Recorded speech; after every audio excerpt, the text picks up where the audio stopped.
people. We are people of Colorado Springs. We're normal. That's the point of the podcast. People of Colorado Springs. Yeah. I am eligible and qualified to be. I am a people. So cheers. Thanks for being here. Cheers. Thank you for having me. Great to have you.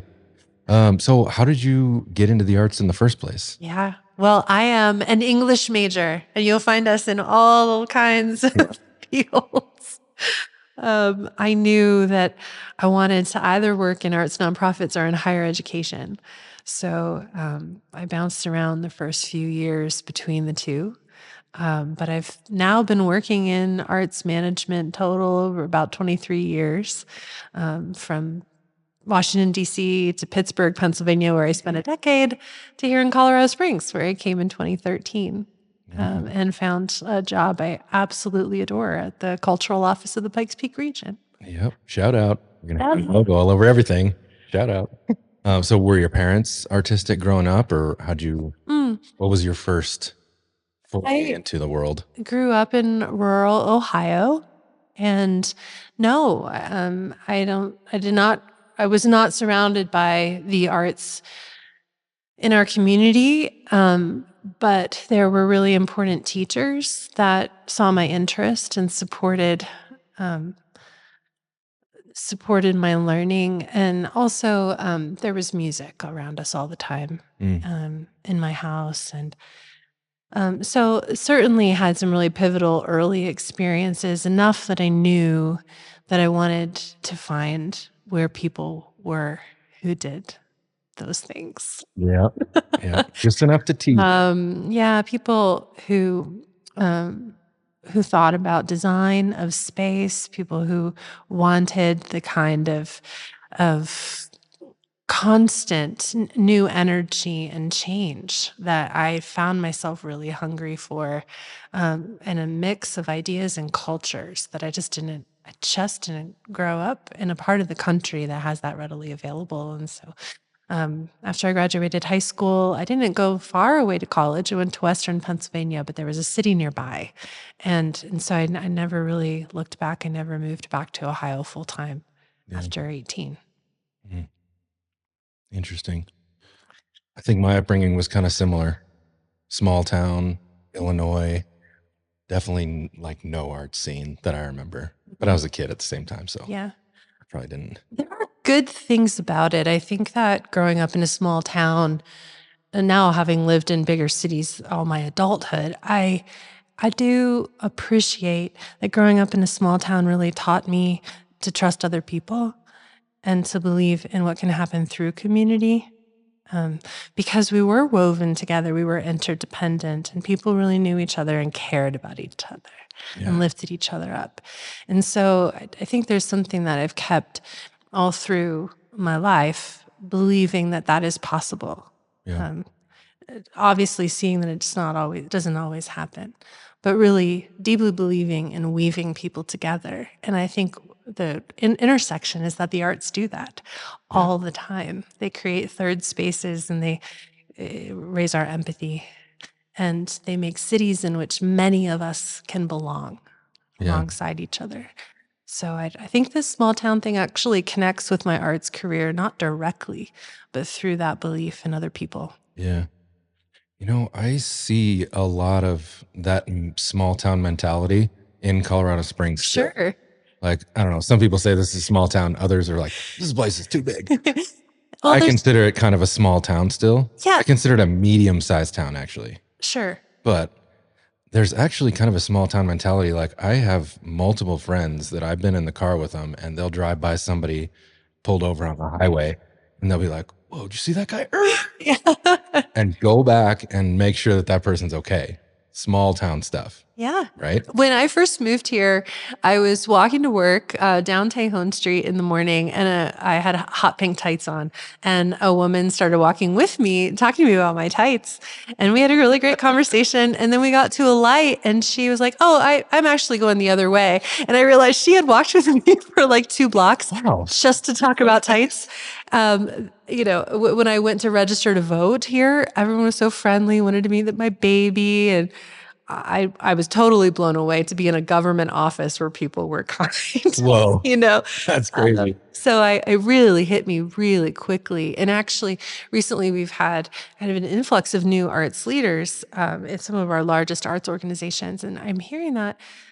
I'm heartened to hear that from them as they get to know our city and our arts community. They're like, wow, it's warm, it's friendly. People are really collaborative, and they're coming from markets that are much more competitive, and people are much more guarded. Yeah. And I see that happen as cities get bigger. And I really, really hope that as we grow, both as an arts community and as a city, that we can preserve this. Because I think there's something really genuine about it. So far, I think we're preserving it from my observation. Yeah. How long have you been in town? I've been here since 99. Okay, yeah. So we moved here and we lived off of Powers and like Stetson Hills, except Powers wasn't there. Yeah. So I was riding my bike and then they started like moving dirt around to pave Powers. Yeah. It's like, well, this is lame. I was trying to ride my bike and catch snakes over here, you know? And plus, why are they putting this giant road in the middle of nowhere? Now it's not big enough, right? Right. But yeah, big change since then. But I still, and I don't know if it's just because our downtown and west side, Manitou areas are they're not necessarily the center of our city like they are in some places. Mm-hmm. They're kind of their own little communities that the other parts of town don't always know about, which they should, but they don't always. I don't know if that has something to do with it, but we still, in this area, I can go anywhere downtown and see someone I know everywhere I go. And it's not the kind of downtown where people just burn by you with their head down looking at their phone. Yeah. They actually are paying attention to people around them. Yeah. This style of small town that is so walkable, full of small businesses, this to me feels like people who love small towns, right? Who want to be known and who want to know who they're buying from. And I remember a friend had lived in the East Village when I was in my early 20s. And when I would visit her in New York City, it really broke all my stereotypes of New York City being such a huge, nobody cares. People just yell at each other out of taxis, But in the village was where people lived who wanted to know their baker and know the name of who made their coffee. And I think it taught me that every city has many versions of itself on every given day. Like you build your own city from where you live, what the choices you make, and the people you surround yourself with. And different neighborhoods lend themselves to that, those different lenses that folks are looking for. And so downtown, and you're right, the west side, it have a really distinct lens, and people are making them what they want them to be. Yeah. But the same is true in all of the new neighborhoods, and old, from Southeast definitely has a very clear sense of who they are and who they're becoming. To northern El Paso County has so much growth, and it has its own now entertainment district and iconic places. So I think we have to give each other the grace as the city grows to have many versions of Colorado Springs, because we all belong here, and we're making. I mean, any thriving city has different personalities in different neighborhoods. Yeah, if anything, we should be excited about that and sure. trying to make that much more distinct and rich. Of course. Yeah. And we talk about this a lot downtown with like the downtown partnership community, how the downtown portion of our city not being central is a big challenge that we have here that other cities just don't have. Central geographically. Right? Normally you would have public transport in and out of the center of our city. Like spokes of the wheel. Exactly. Right? We don't have that for various reasons, right? Our city's just not set up that way. So we have extra challenges, but in a lot of ways, we still have those different pockets that are just interesting in their own ways still, I once asked Matt Mayberry, who's our city's historian, steward of his story, he leads the cultural services for the city of Colorado Springs and the Pioneers Museum. And I once asked Matt. He's so good. He's so great. Talk about someone who you should have on here. Oh my gosh. But Matt, I asked him one time, what do you think the secret is to Colorado Springs growing its identity, and he said, it's the neighborhoods. Everyone should identify first with their neighborhood and really understand its identity and then be proud that it's part of a city of neighborhoods. And that city of neighborhoods phrase reminded me of Pittsburgh, where there are 88 neighborhoods in the city, much denser, but a Polish neighborhood and the neighborhoods where the steelworkers lived, and the history of that town is part of what you join when you move there and become part of that story. And I've noticed out west it's different in cities. People don't always have the same sense that they're joining a story.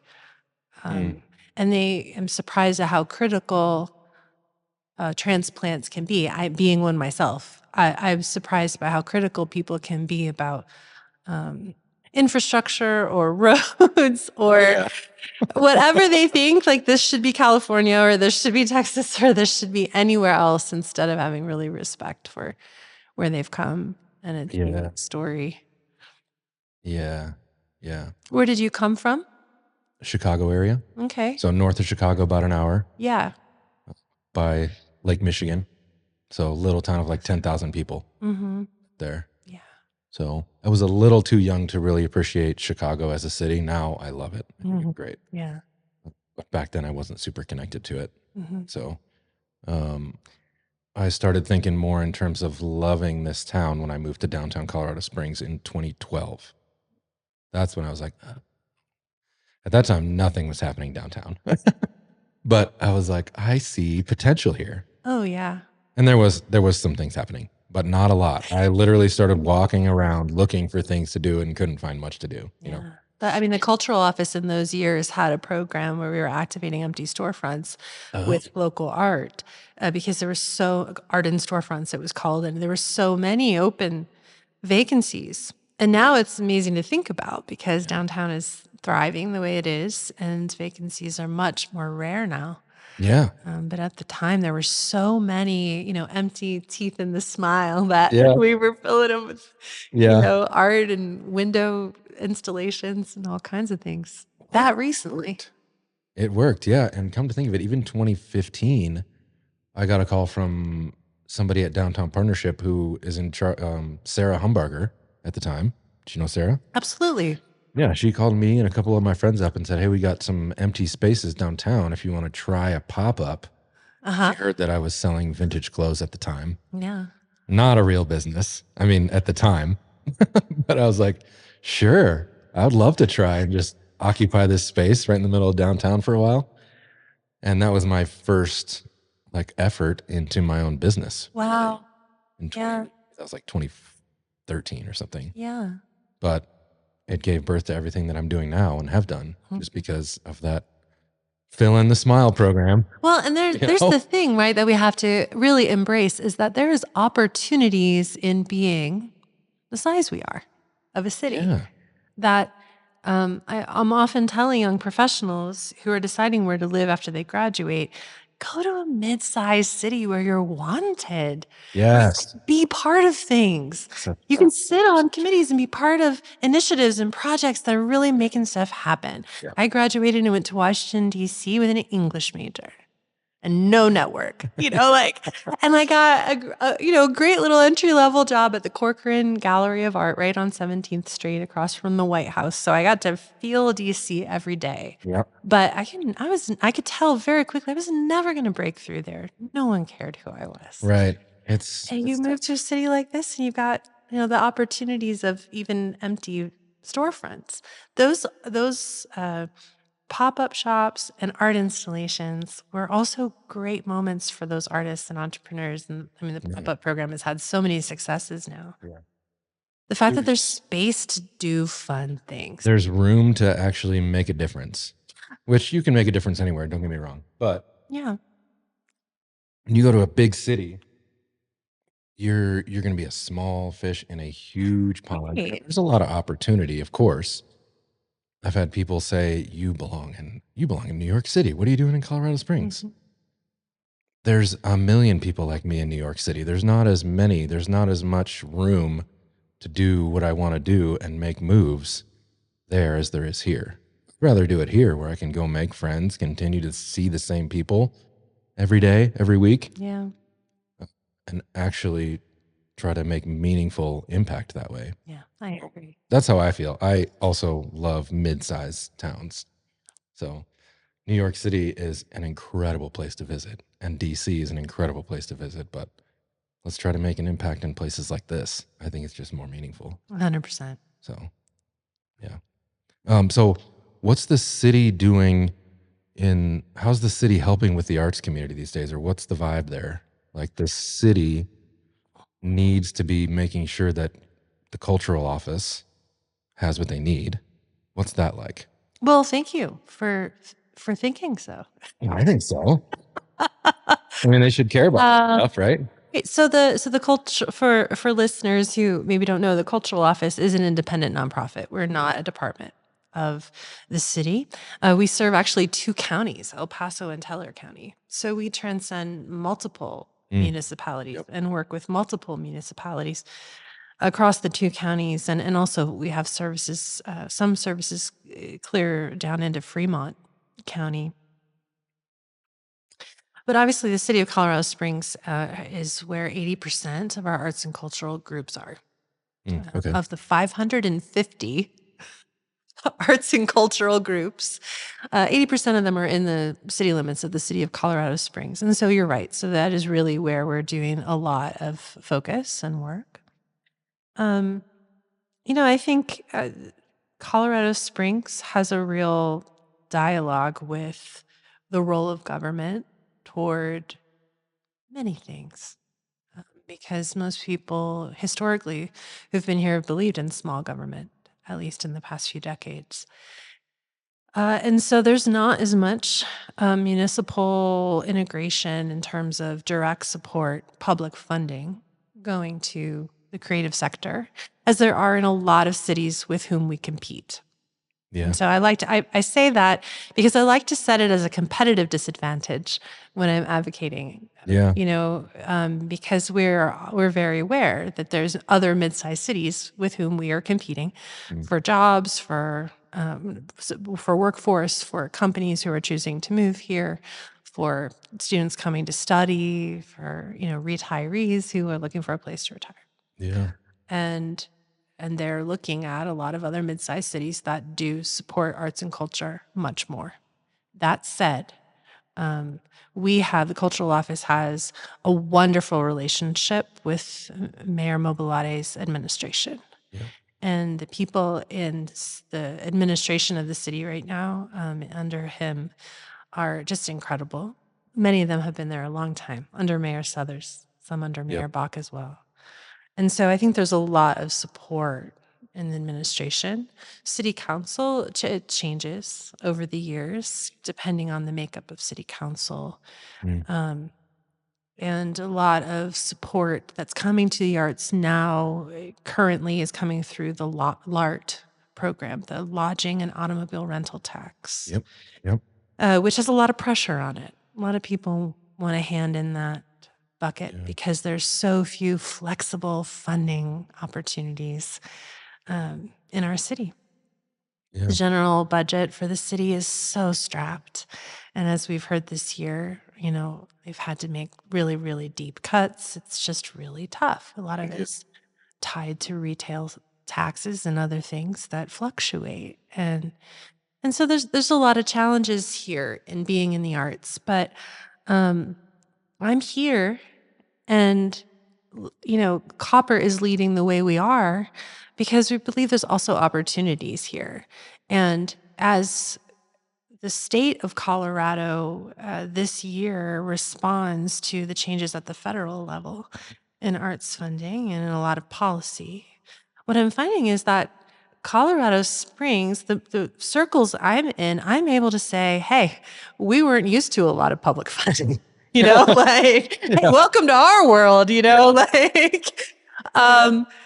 we've been making it work by leaning into our earned revenue, by learning how to be essentially social impact businesses. um, Mm. especially in the past few years here in this arts market. And I think we have a lot that other communities could learn from us Yeah. and our collaborative sector. So the fact that there's not as much public support as there are in other communities makes it tough. And when people move here and they're like, where is everything? It's like, there's reasons for that. There's Yeah. reasons the nonprofits are smaller.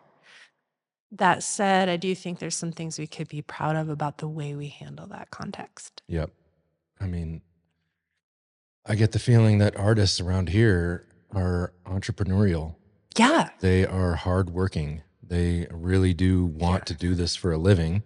Yeah. They don't always know how to go about it, Mm-hmm. but they'll go find ways. And whether they've been doing it a long time or they just started, I get the feeling that they are like, no, I can figure this out. I want this to be my real job. There's been a real, in the past few years, and you've been part of it, Adam, and so has Wolf and Key. There's been a real rise in entrepreneurial culture and startup culture, and a lot of new resources. When Mayor Yemi was on staff at the city, he created some really Yes. great resources for small businesses to form and understand how to begin. I think a couple years ago, we realized from the cultural office that our arts community wasn't tapping all that, that there's a real psychological difference between thinking of yourself as an artist and understanding yourself as a creative entrepreneur. Oh boy, is that a major difference? Huge, right? Yeah. And so through our creative economy program, which is only 2.5 years old, we've been really working to try to bridge those two, get that creative sector, the creative community, to identify as folks who could really benefit from a lot of the resources and thinking that are happening in the social impact world, in startups, in small business practice. Yeah. And kind of and also the reverse. There's a lot happening in the arts world that it could be really valuable to people who are working in small business, because right. So we've been trying to build stronger bridges between those two things. Man, it's so tough for artists because the most of them that I know, like, they're like, I just want to do art. I don't want to like do social media. I don't want to start a TikTok. Don't make me think about a website. I don't want to do that. I want to make art, which is 1000% valid. 100%. And it's part of why I've loved being an arts manager.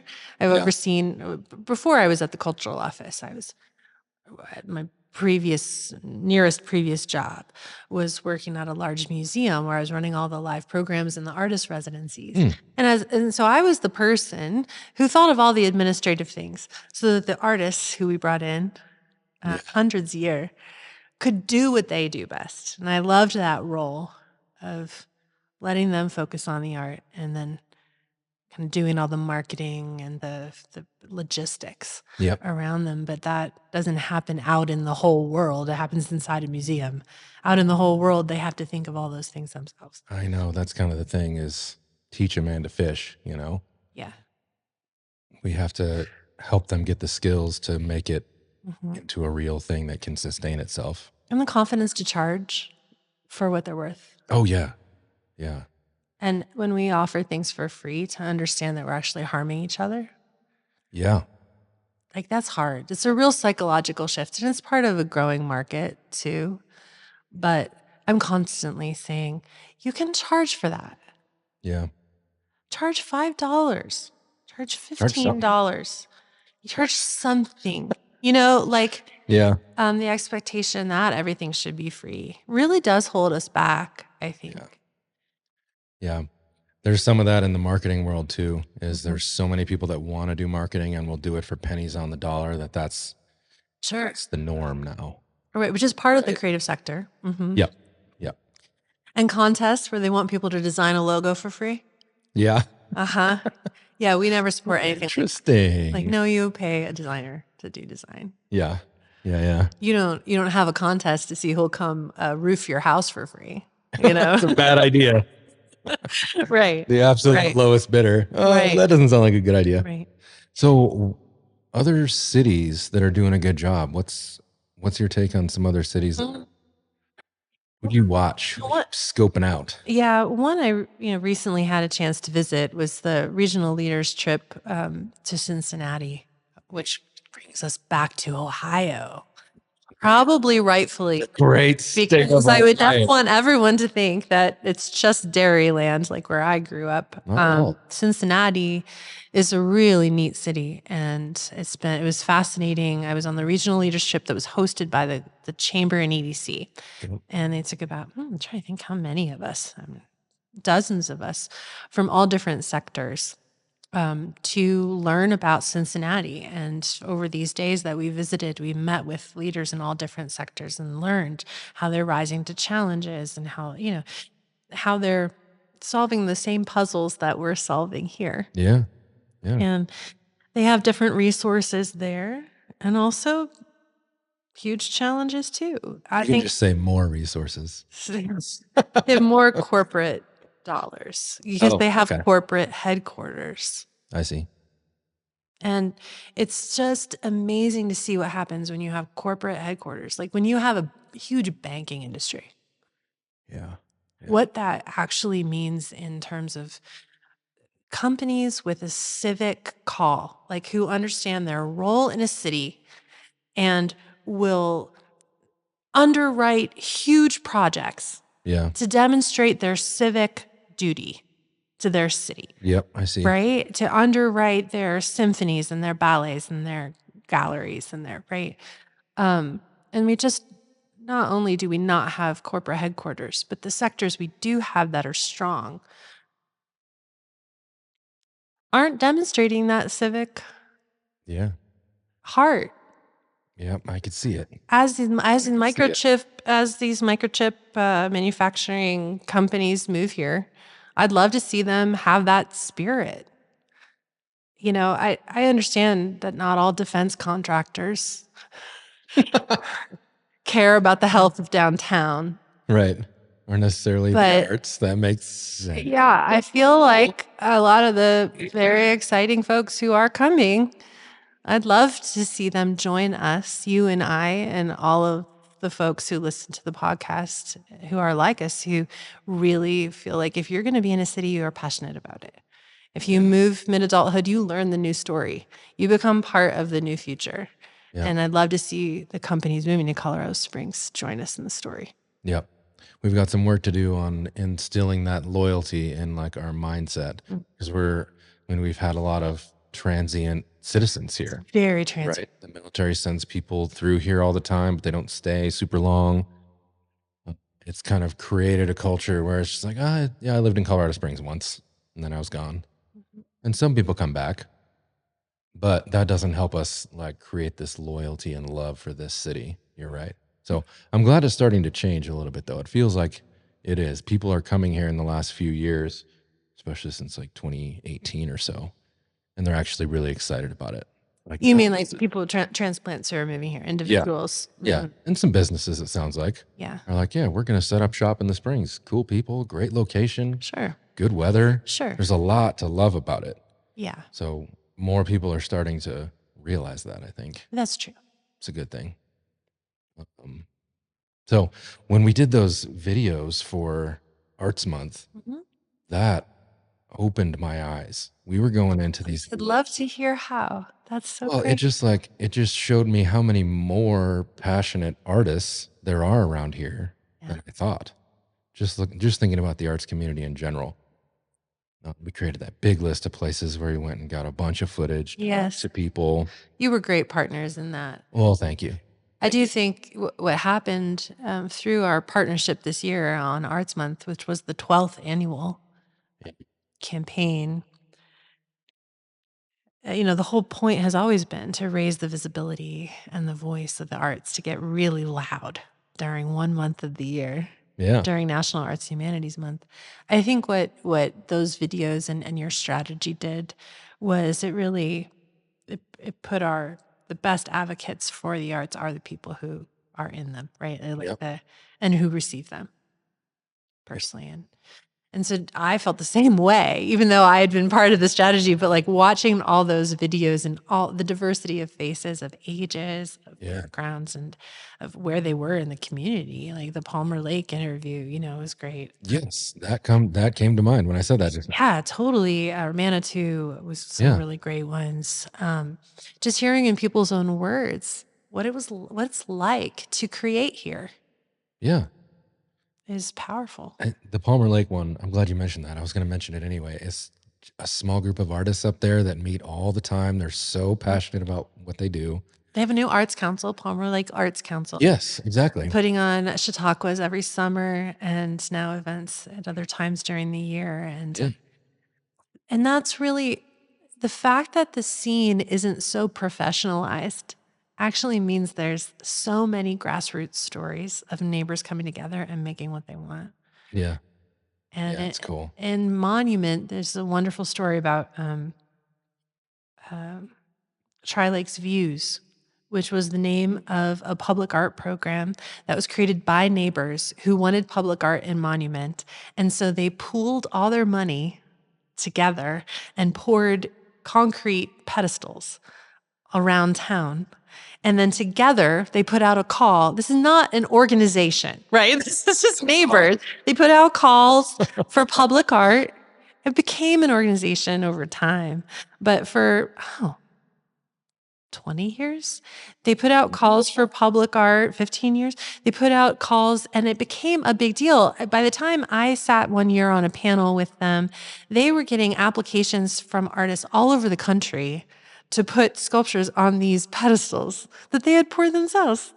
So cool. And now the public art program has moved within the town of Monument and is overseen by them because a lot of the folks who did that gorgeous grassroots work became older and it was time to hand it off. Yeah. But that story, there again, we keep circling back to kind of this theme. What are the opportunities in the size we are, and what are the space for citizens to stand up and make a town that they want? Yep. And that's a story I love. Yeah. It's got to be tough for you to be representing so many different artists and creators across the county. What's that like for you? As much as possible, I think it's important not to try to speak for everyone, but instead to give opportunities, as we just described with Arts Month, for the art scene to shine and to showcase the art scene itself. There's no way to describe a work of art that is the same as experiencing it. Yeah. And so trying to continually motivate participation in the arts is, I think, the most powerful advocacy.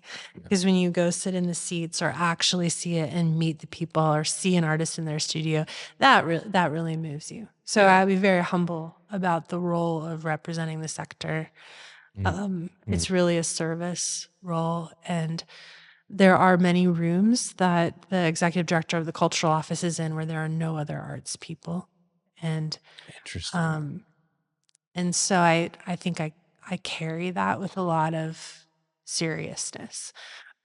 Both, I'll say I play a long game. I try not to break things because we have long-term interests. And so I try to find a third way when we are not included or when the sector is pushed on the periphery. Yeah. I try to find all the ways that we are so eclectic and so diverse. We are serving many of our region's goals every day. And so giving voice to that is a way that I find I'm able to get us more influence, is by showing people that the arts are working with veterans every day. We're working with special needs communities. We're in the schools. Right? Many of these programs are lifting and helping mental health. Again, veterans integration with the community, tourism, economic impact. It's not just entertainment. It's really, really a thriving part of our city being what our city is and addressing our needs. And so more than others, I tend to talk in that kind of language than the colorful language of experience and feeling because meaningful impact. because how it hits the challenges is the rooms I tend to be in.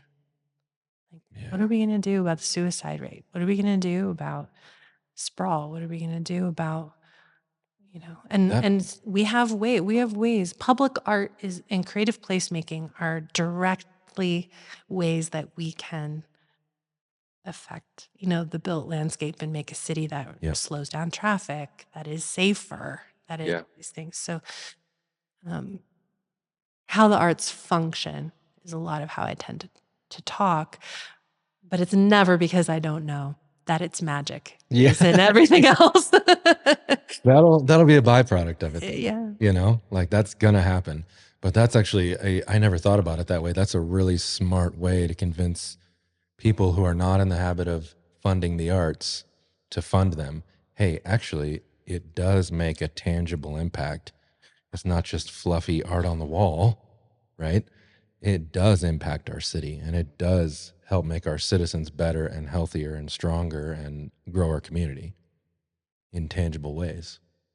Interesting. Yeah. So like if you love the arts, if you're, listening to the show and you love the arts, I would just challenge all of us who love them to become better versed in how they function, and to never be afraid to bring that up. Yeah. Yeah. To go beyond saying, I enjoy it, and say, it has changed my life. It has lifted me out of depression. It has strengthened my relationships. Mm-hmm. It has helped my child thrive in school. It has, like what actually, like go that next step and don't be afraid to say so.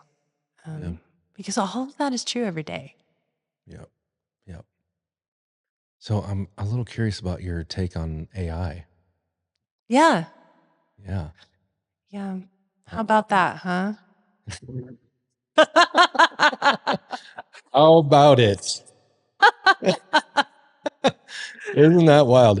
Yeah. It's like one of those phrases is like drops like an elephant just fell through the ceiling. Like climate change, Yeah. Suddenly there it is. Yeah. I mean, I can't go anywhere without talking about it or hearing someone talk about it. Or sure. It's just like it's the kind of thing you're gonna have to learn how to use. Sure. But it's especially impacting the creative sector. Of course it is. Design, of course it is. Imagery, all this stuff, right? So curious your take on it.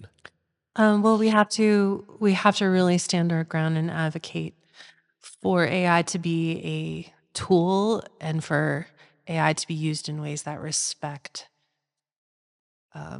authorship. Um, and I think we have to vote and let our elected officials know that we actually want guardrails on it, so that it's not just openly stealing creative work or intellectual property. Is that like your biggest worry, is that it takes from other things that are out there and in that way steals from artists? In this context, That's not my biggest worry. The biggest worry is the effect on the workforce. Right. And so the cultural office, has been learning a lot, as many people all over our region have been, from Jonathan Liebert and the Southern Colorado Better Business Bureau, who've been really on the forefront of a lot of thinking about AI here in Colorado. And so I defer always to their greater expertise. But we have put in place a artificial intelligence policy at our nonprofit that says, yeah, we're small, so efficiencies and productivity tools are so important for us to be able to have a bigger impact toward our mission. Right. But we also have a discrete clause in our AI policy that says we will never replace a creative contractor with AI. Oh, cool. I think people have to, there's things that can happen at the federal level, but we can all also make choices. And it's hard.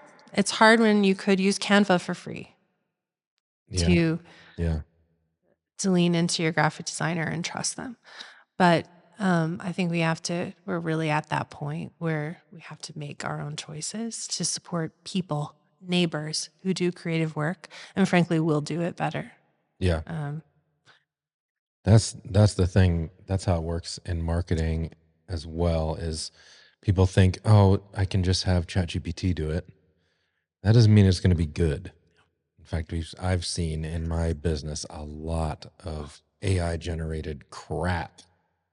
You know, Oh, yeah. so I think it's going to happen. And in fact, cynically, I think it's going to get worse before it gets better. We're going to see a lot of saturation of just mediocre AI generated stuff. Yeah. But optimistically, I still think we can stand out if we're smart, creative, thoughtful people that are using AI in different ways. If you still have that strategic mind and you still have the creative skills that artists have, you can still stand out. It might get tough for several years, but I think it will always be a thing that you need human beings to create, right? You have to have those skills. Yeah, I think there's been a lot of really interesting exploration since all this started of what does it mean to be human, and that Mm, what is valuable about humanness if it's not these technical capabilities, these abilities to do these right. functions. What is it that we distinctly bring to the things that we make? And I think there's something really valuable in exploring that which is unpredictable, soulful, disruptive, innovative, vulnerable, that only comes from a human, Yeah. and is not based in just knowing how to use Adobe. Right. Um, Doing the task. right. After every major technological revolution, there's been a reaction. And so after the Industrial Revolution, you have the arts and crafts movement, for example.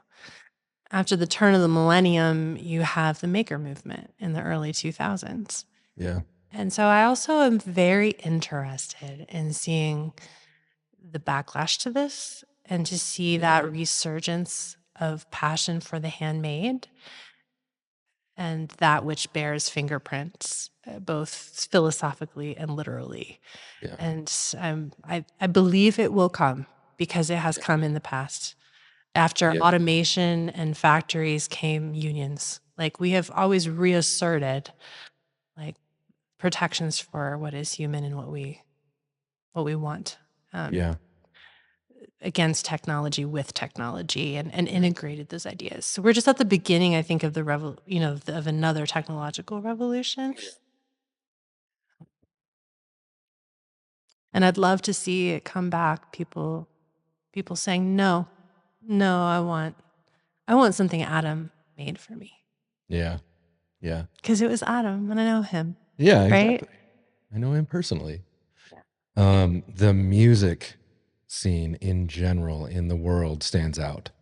Like live shows have become really, really important to people. They'll pay top dollar Yeah. to see their Part of that favorite reaction. artists. Yeah.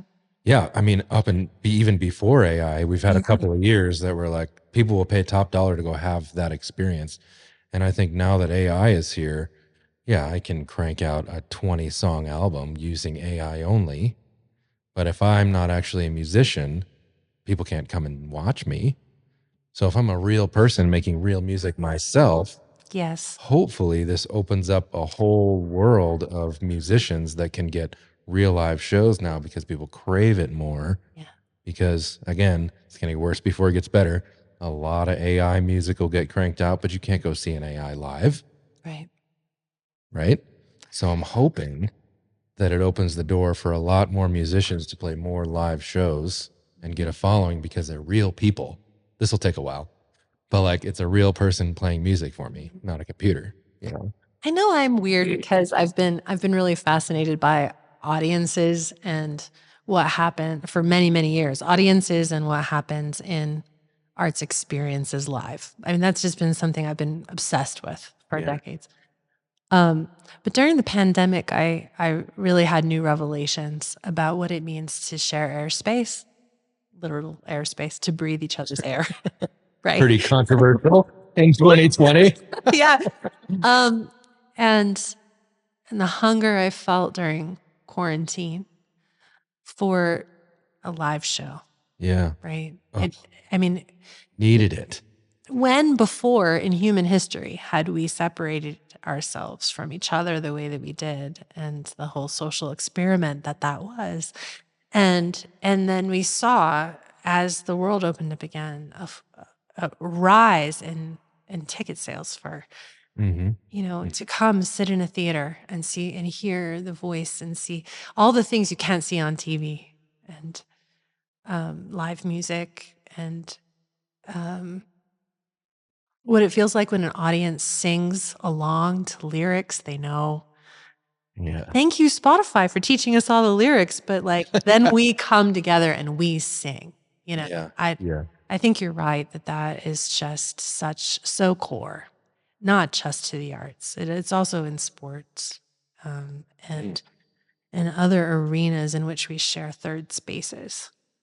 And so I think we must fight for them passionately. We must fight for them by buying tickets. Yep. So that the ticket, it's gonna cost you. buy it. buy the damn ticket. Yeah.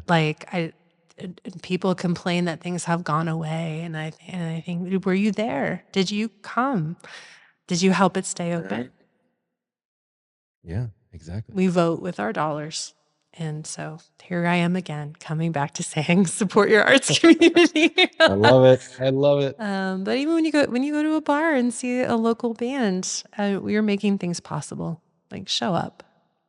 I just went to a show at Thrashers. Oh, I haven't been to Thrashers yet. I'm so excited though, because Cool spot. big 90s fan. So It's cool. Like I hadn't been there in forever. In fact, I think it was Zodiac last time I was there. A little Same. different. Yeah. But I love what they've done with it. There was just a couple local bands there. Place was packed.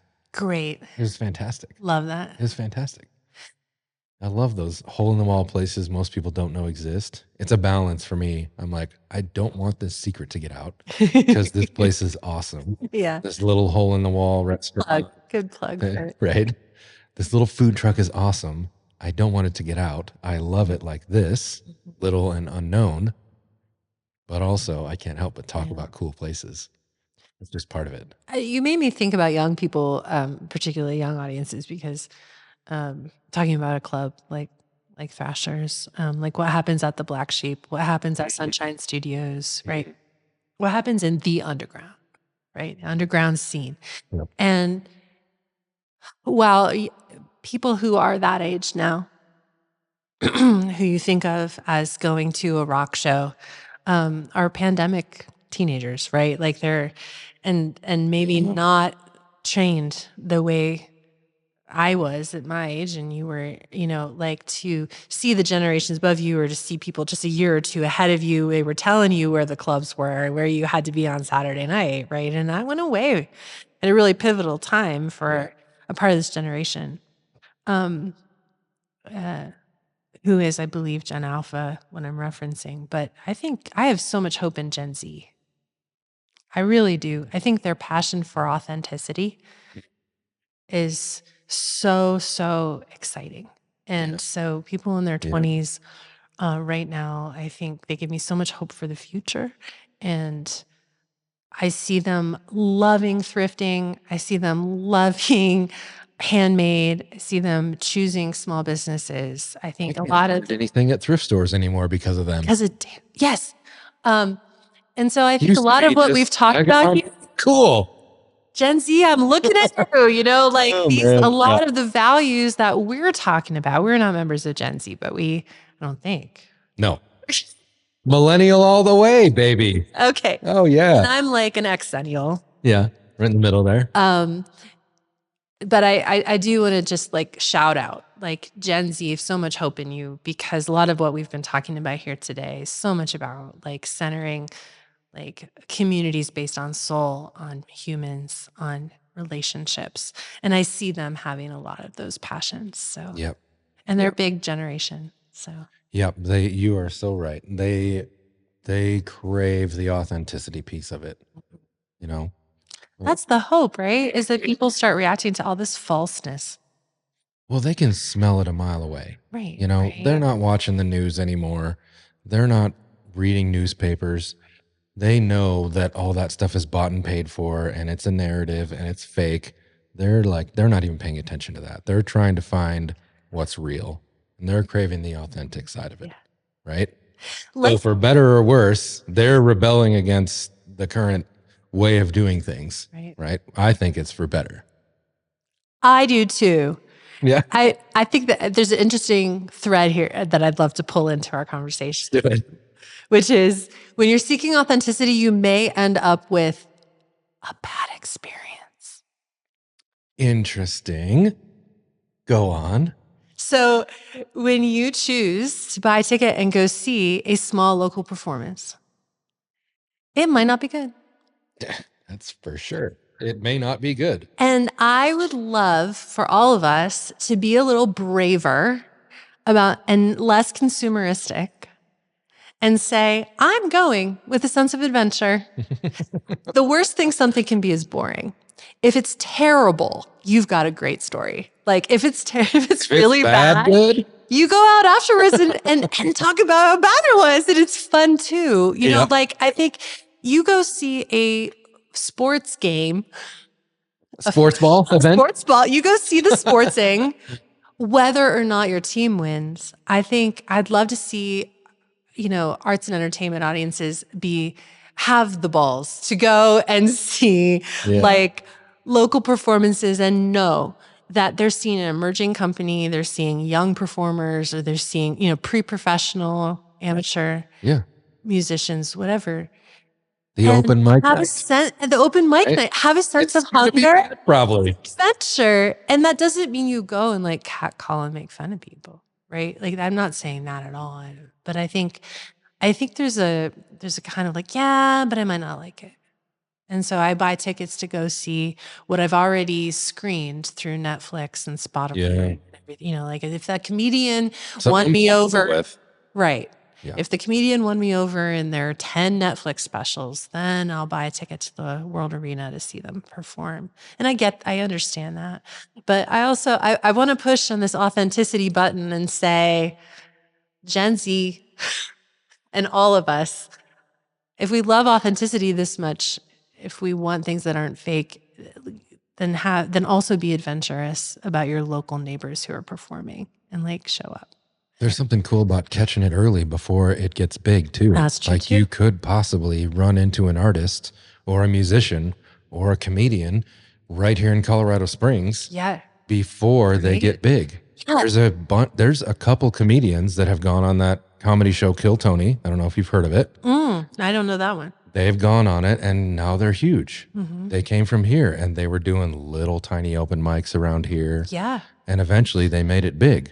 So fun. And they're just from down the street. One of them that was on recently is from Old Colorado City. So great. Like a bunch of people. Thank you for telling me about that. I love that. A bunch of people from around here went and saw him when there were 10 people watching, when nobody was watching in a bar. So it's just a cool thing. Like the chance that could happen at an open mic at Lulu's downtown is high. Absolutely. You may see that person on Netflix. I think that's a reason to go find the little hole in the wall shows that no one knows about. Sure.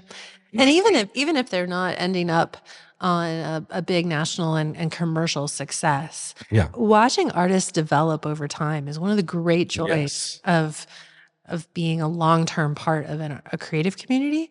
And I love the fact that now I've been here almost 13 years, and some of my favorite visual artists, I've really seen them evolve. I've really seen them explore some different things and come a long way. And that's really rewarding. Absolutely. And I mean, especially in the music scene comes to mind, some of the artists that have spoke to me the most, that I love the most, musicians, don't have that big a following. Never have, probably never will. Yeah. But I love them the most. They're like my favorite musicians of all time, and no one's ever heard of them. Yeah. So I love, but I'm kind of weird. I'm kind of weird like that, I'm probably not going for the mainstream thing that much. It needs to be said that the commercial definition of success is not the only definition of success. And they were a success for you. They were important to you. Yep. And that matters. For all the flaws of the internet, It has done a lot of bad things, but it's done a lot of good things to connect us with good art as well, That's true. I think. So, so what about the future? You're working on Vision 2030, is it called? Arts Vision 2030 is the 10-year cultural plan Yeah. for the Pikes Peak region. We released it in 2021. So we're in the 10 years now. And Right smack in the middle. about a year late for obvious reasons. Oh, yeah. But because of that, it was really affected by everything that was happening in 2020. Not only what we were all realizing about some of the things we talked about now, about what we had lost, but also the racial reckoning after George Floyd. And so Arts Vision 2030 is a really bold cultural plan. I've literally had other communities around the country call me to say, what did you do to get a cultural plan that was this like just clear? It's like this clarion call, like it's a manifesto.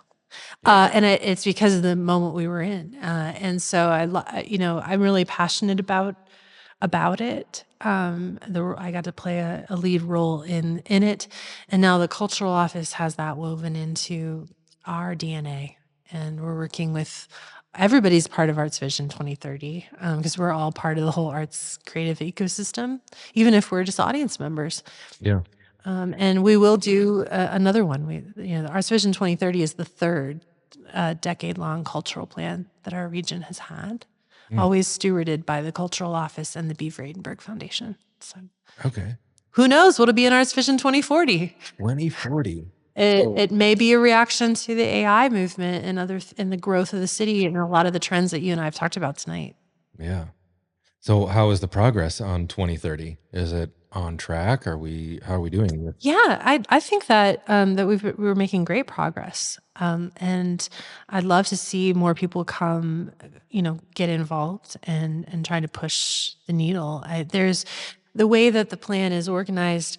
There's like declarations instead of goals, which I love. That's what makes it feel so much like a manifesto. And under each of those, there's easy opportunities and then things worth reaching for. Yeah. And they cross all different sectors. So, at the debut of it, we had 20 different local arts leaders on stage reading it out loud to the audience. And in the audience were, people from the city, people from utilities, people from economic development. Like all of us have to make, again, the community we want. Yeah. And so it's not just artists whose responsibility it is to support the creative ecosystem here in the Yeah, creative for sector. sure. It really is all of us. So, but we're making great progress. I'm excited to say, I think we have an incredible generation of leaders right now in the creative community, and really, and we're just beginning to see what they can do. So how do you define the future in the arts context? What do you want? You can fast forward Right. beyond, go beyond. Let's go to 2040. Yeah. What do you see, especially in this complicated world of AI? Like, how do you define success? Where would you want the cultural office and especially our city to be 10 years from now? Yeah. I really believe in creatives. And so I don't think we dictate to creatives. I think we create ecosystems where they can thrive.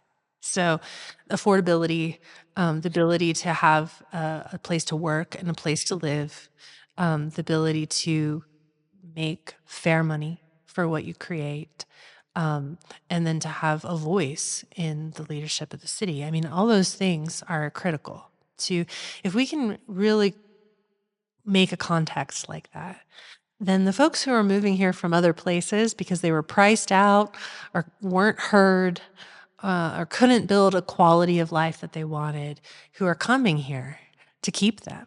We need to build that kind of ecosystem around creative workers so they can stay, they can build the life they want, they can have a career that brings them income. And if we can do that, then they will deliver back to this region so much more than we could ever dream. Because you just have to give people a space where they can pop off, right? Where they can Yeah. ignite and they can ignite each other. And so it's really about building an ecosystem. And that requires all of us to be thoughtful. Yeah. What And do you think about that answer? I think it's totally true, and I agree 100%. That's like the tangible stuff, it seems like, right? But we need like the cultural identity of it too. Okay, talk more about that. What do you mean? Like it's just not, it just doesn't seem to be woven into our DNA the way it is in some places. That's true. And maybe I'm speaking largely more about the US as opposed to other countries. But at least in Colorado Springs, I think we just need to figure out we need to make it part of our identity. Like it's assumed that you appreciate the arts in your business and you're going to go out of your way to support artists. Yeah, it's not assumed here. It's really not assumed. There's a lot of people, not the people who, align with you and I on everything, right? Right. Who are very content to live a very routine life surrounded by commercial chains. Oh, that's true. Like every community they've lived in before. Yeah. Because it's efficient and it's comfortable and it's affordable. And I get that. Like I do understand that. Yeah. 100%. And there's a lot of them here. I also think we have to, especially right now in the United States, but also in Colorado Springs, we have to commit to the fact that homogeneity kills cities, right? Kills healthy communities. Mm. And we have to push back against this desire for everyone to be the same. And that's racially, it's in citizenship, it's in where they work and what they believe. And we have to say we can have an identity that we share without dominating and becoming homogenous. The homogenous parts of Colorado Springs have never been good for us. And so I think a lot of our future in being a creative ecosystem where people move here because they have big ideas, they want to start a company, they want to make a difference, then you also have to embrace the racial diversity of our city, which is increasing, immigration. You have to embrace the diversity of our economy, that it isn't all space, it isn't all defense, even though a lot of it is. I just think we're at a not dangerous, a critical season where we can choose now this way or this way. And I truly hope that we choose to embrace diversity and creativity as part of our identity. That's really how we create a rich culture. Yeah. Right? Right? We need the depth of culture in order for it to be woven into our DNA eventually. Like I just spent some time in Italy, several weeks in Italy. Yes, you did. And you can tell the arts are just deep. Right. They've been around so much longer than the US, right? All of Europe, obviously, has been around so long, and you can tell in their architecture, in their art, in their culture. It's just and there's so much depth to it, right? And I'm a person that loves America. I'm not trashing America at all. I actually love it. But it's so different. We need to continue to foster this creative mentality and identity in our city. And it's got to start in our cities, like we're talking about right now. It's got to start here. We have to foster it into our DNA the way other places have. Yep. This corporate thing is not going to be good for anyone. No. The Urban Land Institute recently did a study for Northern Nevada corridor of what could happen there. And it was really interesting to me to see, again, a lot of themes that I've seen across my career and many people older than me have seen for much longer, which is, okay, if you want an innovation hub near your university, the University of Colorado Springs, right? If you want that district to become a real innovation hub, then it has to have connectivity, it has to have public transportation, it has to have shared spaces, great restaurants, coffee shops, arts and entertainment. Have a rock club, have a comedy night, a comedy club. Like, you don't get to have that workforce without having the thriving health of creativity and place around it. They don't choose to move to generic places. Yeah. And I think that's a reality that I hope our city hears, because I know we're really gunning for that innovative workforce. We want all the cybersecurity folks and all the microchip manufacturers, and we want them. Yeah. But if you want folks to move here, you gotta have some places that feel that have these policies in place and these supports for Yeah. human thriving. And creativity is a result of having that kind of a community. Yeah, exactly. It has to be a priority in decisions we make from the top to the bottom. Yeah. Well said. Couldn't have said it better. So, something that you love about Colorado Springs, I think we've kind of talked already about things you love about Colorado Springs and things that need improving.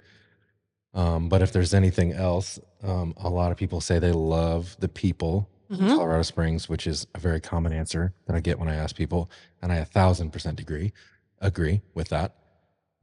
What do you think? What do you love the most about this city? Yeah. There's a relationship between what I love and what I worry about or I think. think we've already got that sense. Yeah. Instead of repeating anything we've said earlier, I'll bring in the fact that recently the Pikes Peak Community Foundation did this just groundbreaking values study for our region called Our Spacious Skies. And they just released the results a couple weeks ago. You can explore it online, ourspaciousskies.org, I believe, and through the ppcf.org, and really drill down in and see what scientifically representative sample. I mean, this was a very, very real study of the whole 2-county region. Cool. What people said they care about. And the biggest overarching thing they found was that we don't just love our landscape. Many people around the country love their landscape, right? If you live in a beautiful place, you love it. Right. This was the only place that the researchers had ever found that people loved the landscape because it connected them like to a spiritual higher purpose. Whoa. I know. Are you serious? Like that mountain is not just pretty for us to look at. Together, it makes us feel part of something bigger. Yeah. And the people who live here are here because they feel like they're part of something bigger by being part of this, at the foot of that mountain. Wow. And I thought it was That's really not something I ever thought about. interesting. Very You're not here for that reason. I mean, I get that, but I didn't know that was that scale. Interesting new insight. We've talked a lot about people being friendly. We've talked a lot about like a sense of community and neighborliness. Right. It adds another layer to say that kindness and that's, is also motivated by a peace that comes from living here. And what we tend to push back against, the study notes, is threats to that peace. So growth or things that are couched in ways politically or whatever that make us feel like it will threaten our peace and safety. And so it's really helpful for no matter what sector you work in, like go check out the study and kind of see the interplay of these things. But I love that Colorado Springs said that. That is fascinating, actually. And what was the inverse of the question? How did you frame it? Oh, it's like, what do you think we need to improve on? Yeah. Right? What do you love about the city? What do we do better? Therefore, if that is our collective value that we can start to build an identity around, now that we know that is a collective, the biggest collective held value. Yeah. I would like to see us invest then in each other. I think it is directly adverse to an anti-taxation stance and a just me for my people stance. So I'd love to see that sense of collective purpose and peace drive people to throw in together for the goodness we want to continue and build. Boom. You heard it here, folks. Well said. Very well said. That's an interesting angle. I didn't know that was true. I didn't hear about that study, so I'm going to check it out. Go explore. That's good work. Interesting. It's good work. Okay. Awesome. Anything else we didn't cover that you want to say publicly? Well, thank you for doing this, because a lot of what we've talked about here is highlighted in your new podcast, Adam. You know, that the city is as strong as its people, and the diversity of the personalities that are operating here every day. And so thank you for creating a platform to celebrate that and bring those people forward. Absolutely. I'm doing this just because I keep running into interesting people. And time after time, I say, boy, that was a good conversation. Wish we would have recorded that. So I'm like, we have to do this. It makes you believe in humans a little more, right? Like, we all get a chance to see each other acting terribly on social media. It's important that we also remember we need to get to know each other. The antidote of misanthropy is good conversations like this. So thank you. Yeah, this is really good. Thanks for being here. How about social media handles, ways people can follow you or the cultural office? What do you want to shout out? So please do, listeners, please do learn more about your cultural office. You can find us at Cultural OFFC on a lot of platforms, culturaloffice.org. And please come out and support your arts community. Free stuff, buy a ticket to stuff, buy local art, support creative workers, show up, and let's build a city, a cultural destination, and a cultural city we love to live in. I love it. Well said. And the newsletter has all that in it. Yeah. For the newsletter. Yeah. Thank you for mentioning that. So we run the region's arts and entertainment website, peakradar.com. You can find 3,000 events a year on Peak Radar. There's a ton happening here every week, more than you think. And so there's that hunger, right? Like, get curious, get adventurous, go try something you've never done. Peakradar.com is where you'll find all those events. And then you can subscribe there to that newsletter that you just mentioned every Wednesday night. 7 to 10 events, ticket giveaways, lots of fun content. So we make it easy for you to get out there and explore. Yep. There it is. Thank you. Thank you. All right. Appreciate it.